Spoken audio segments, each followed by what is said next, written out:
Hello friends, welcome to Mirza Tech. আপুনি যদি আধাৰ card বনাইছে তেনেহলে ভাল কথা। যদি বনোৱা নাই ভাবিছে আধাৰ কাৰ্ড বনাম বুলি কিন্তু ফৰ্মটো ফিল আপ কৰিব পৰা নাই। তাৰ কাৰণে আপুনি ওচৰৰ দোকান এখনত গৈ ফৰ্মটো লৈছে আৰু ফিল আপ কৰিছে। তাৰ বিনিময়ত 50 টকা বা 100 টকা এটা দিছে। কিন্তু তাৰ মাজতে আপোনাৰ ফৰ্মখন ফিল আপ কৰোঁতে ভুল কৰি দিছে। কিন্তু সেই ফৰ্মখন যদি আপুনি শুদ্ধকৈ ফিল আপ কৰিব পাৰে তেনেহলে বহুত ভাল কথা। কিন্তু সেই ফৰ্ম ফিল আপ কৰোঁতে আপুনি নাজানে। আপুনি কনফিউজ হৈ আছে কি জানিবা ভুল হয়।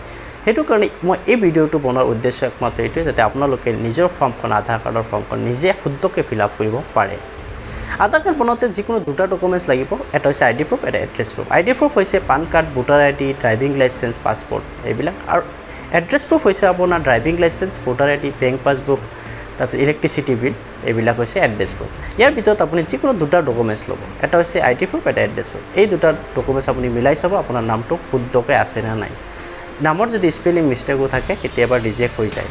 চ' ফ্ৰেণ্ডছ, যে আপোনালোকে এই দুটা ডকুমেণ্টছ লৈ আপোনাৰ ফৰ্মখন কেনেকৈ শুদ্ধভাৱে ফিল আপ কৰিব তাকে এই ভিডিঅ'টোৰ জৰিয়তে দেখুৱাম। যদি ভিডিঅ'টো ভাল লাগে লাইক, শ্বেয়াৰ, কমেণ্ট আৰু চেনেলটো ছাবস্ক্ৰাইব কৰিব একেবাৰে নাপাহৰিব। অলপ দেৰি নকৰি ভিডিঅ'টো আৰম্ভ কৰোঁ।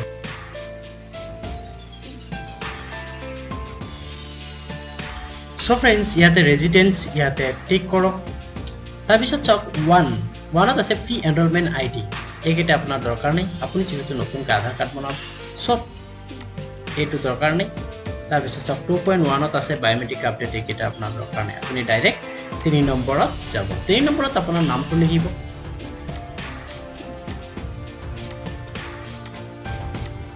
ফৰ্মটো সদায় কেপিটেল লেটাৰত ফিল আপ কৰিব।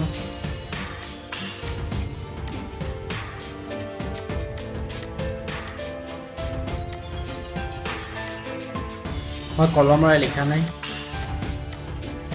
কম্পিউটাৰত জাষ্ট আপোনালোকক দেখুৱাবৰ কাৰণে লিখি আছোঁ। হেণ্ডৰাইটিং বেয়া হৈ আছে তাৰ কাৰণে চৰি। তাৰপিছত নাম্বাৰ 4ত আছে জেণ্ডাৰ। আপোনাৰ জেণ্ডাৰ কি আপুনি সেইটো টিক চিন দিব। তাৰপিছত চাওক এজত আপোনাৰ ইয়াৰ্ছ বছৰ লিখিব দিছে, নাইবা আপুনি ডেট অফ বাৰ্থ জন্মৰ তাৰিখ লিখিব। আপুনি সদায় জন্মৰ তাৰিখটোহে লিখিব, এজটো নিলিখিব। আপুনি সদায় ডেট অফ বাৰ্থ। তেনেকৈ ধৰক মই লিখিলোঁ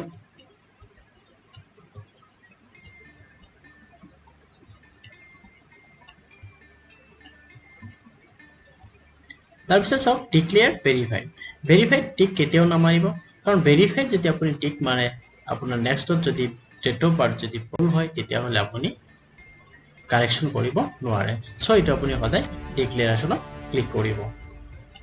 তাৰপিছত চাওক এড্ৰেছত আপুনি কি কৰিব। এড্ৰেছত আপুনি যদি মেল হয় তেনেহ'লে সদায় আপোনাৰ দেউতাৰ নাম লিখিব।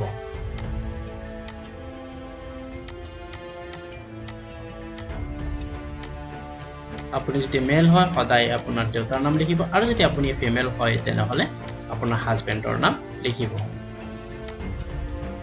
তাৰপিছত চাওক হাউচ নাম্বাৰ। আপোনাৰ এড্ৰেছ প্ৰুফত যদি address proof that means voter I D, bank passbook বা পাছপৰ্ট, ড্ৰাইভিং লাইচেঞ্চ এইবিলাকত যদি আপোনাৰ ঘৰৰ নাম্বাৰটো যদি মেনশ্যন কৰা থাকে তেতিয়া সেইটো লিখিব। ষ্ট্ৰীট, ৰোড, লেন। আপোনাৰ এড্ৰেছ প্ৰুফত যদি তেনেকৈ ধৰক NH37 ৰোড বা কিবা আপোনাৰ গাঁৱৰ নাম মেনশ্যন কৰি অমুকটো ৰোড বুলি লিখা থাকে তেতিয়াহে আপুনি ষ্ট্ৰীট, ৰোড, লেন ইয়াত লিখিব। তাৰপিছত আপুনি লেণ্ডমাৰ্ক। আপোনাৰ এড্ৰেছ প্ৰুফত যদি লেণ্ডমাৰ্ক নাথাকে তথাপি ইয়াতে লেণ্ডমাৰ্ক আপুনি দিব পাৰে। লেণ্ডমাৰ্ক কেনেকৈ দিব, যদি আপোনাৰ ঘৰৰ সন্মুখত মন্দিৰ আছে বা মছজিদ আছে তেনেকুৱা যি বস্তু আছে আৰু আপোনাৰ লেণ্ডমাৰ্ক যদি আপোনাৰ ঘৰৰ সন্মুখত থাকে তেনেহ'লে আপুনি ইয়াতে লিখিব পাৰে।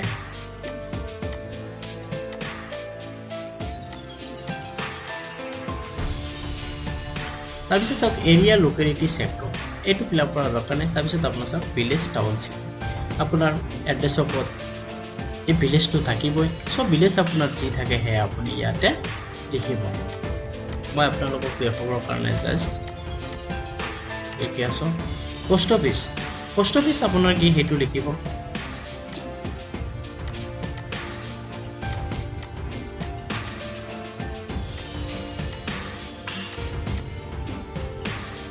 তাৰপিছত চাওক ডিষ্ট্ৰিক্ট আপোনাৰ কি সেইটো মেনশ্যন কৰিব।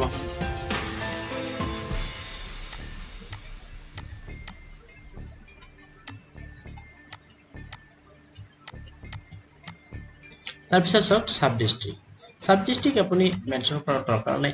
ষ্টেট আপোনাৰ কি সেইটো লিখিব।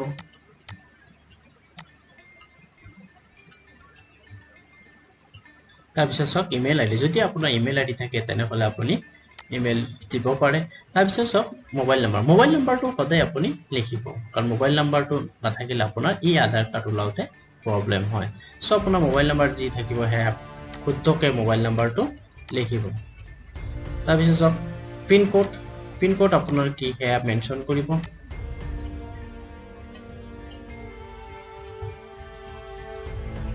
তাৰপিছত আপুনি ডাইৰেক্ট এইটো সব 7 নম্বৰ একেটা আপোনাৰ দৰকাৰ নাই আপুনি ডাইৰেক্ট ভেৰিফিকেশন টাইপ ইয়াতে ডকুমেন্ট বেসড সিলেক্ট কৰিব তাৰপিছত সব POI মানে হৈছে আপোনাৰ প্ৰুফ অফ আইডেন্টিটি আপুনি প্ৰুফ অফ আইডেন্টিটি হিচাপে কি ইউজ কৰিব ড্ৰাইভিং লাইসেন্স নে পাসপোৰ্ট নে পেন কাৰ্ড নে ভোটাৰ আইডি যি ইউজ কৰে হেয়া লিখিব বেছিভাগ মানুহৰে পেন কাৰ্ড ইউজ কৰে সো মই পেন কাৰ্ড লিখিছো আপুনি যি ইউজ কৰে হেয়া লিখিব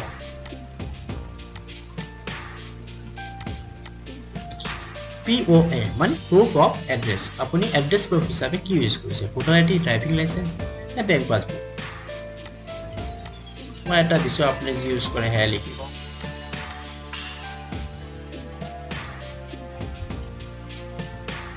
তাৰপিছতে চাওক এইটো 9 নম্বৰ ফৰ ইন্ট্ৰোডিউচ সাৰ্ভিস একেটা আপোনাৰ দৰকাৰ নাই একেবাৰে তললৈ যাওক তললৈ গলে আপুনি চাব এপ্লিকেশন সিগনেচাৰ আপোনাৰ সিগনেচাৰ ইয়াতে মাৰি সিগনেচাৰটো কৰি আপোনাৰ ওচৰৰ আধাৰ চেণ্টাৰত ফৰ্মটো জমা দি আপুনি আধাৰৰ কাৰণে ফিংগাৰপ্ৰিন্ট দিব পাৰিব আশা কৰো এই ভিডিওটো চোৱাৰ পিছত নেক্সট টাইম আপোনালোকৰ আধাৰ ফৰ্ম ফিল আপ কৰোতে কোনো ধৰণৰ প্ৰব্লেম নহব যদি ভিডিওটো ভাল লাগিছে লাইক শেয়াৰ কমেন্ট আৰু চেনেলটো সাবস্ক্ৰাইব কৰিব একেবাৰে নাপাহৰিব নেক্সট ভিডিওত আকৌ লগ পাম সো ফ্ৰেন্ডছ গুড বাই জয় আই অসম